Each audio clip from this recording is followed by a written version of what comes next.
இயேசுவின் அன்பு. கிறிஸ்து இயேசுவின் நாமத்தினாலே உங்களுக்கு அன்பின் வாழ்த்துக்கள். உபாகமம் 5ஆம் அதிகாரம் 10ஆம் வசனம். என்னிடத்தில் அன்பு கூர்ந்து என் கற்பனைகளை கைக்கொள்ளுகிறவர்களுக்கோ 1000 தலைமுறை மட்டும் இரக்கம் செய்கிறவராய் இருக்கிறேன்.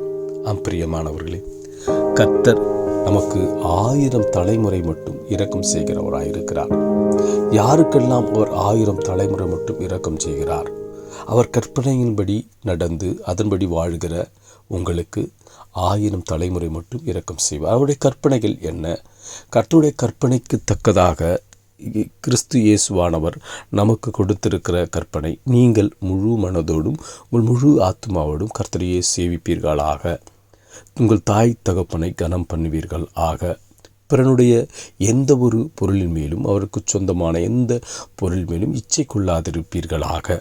இவர்களுக்கு எல்லாம் பிரதான கற்பனை சொல்லியிருக்கிறது என்னவென்றால், அவர் உன்னிடத்தில் நீ அன்பு கூறுவது போல பிறனிடத்திலும் அன்பு கூறுவாயாக, விக்கிரக ஆராதனை செய்யாதிருப்பாயாக.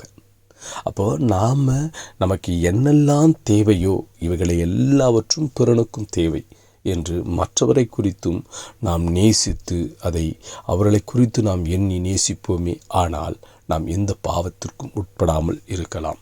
இப்போ இப்படிப்பட்ட கற்பனைகளை, இப்படிப்பட்ட கர்த்தருடைய வார்த்தைகளை கீழ்கொண்டு அதை கீழ்ப்படிந்து அதன்படி நடக்கிற நமக்கு, அதன்படி நீங்கள் நடப்பீர்கள் ஆனால் கர்த்தருடைய இரக்கமும் அவருடைய கிருபையும் 1000 தலைமுறை மட்டும் உங்களை நடத்தும். அது உங்களை தாங்கும், உங்களை தப்புவிக்கும்.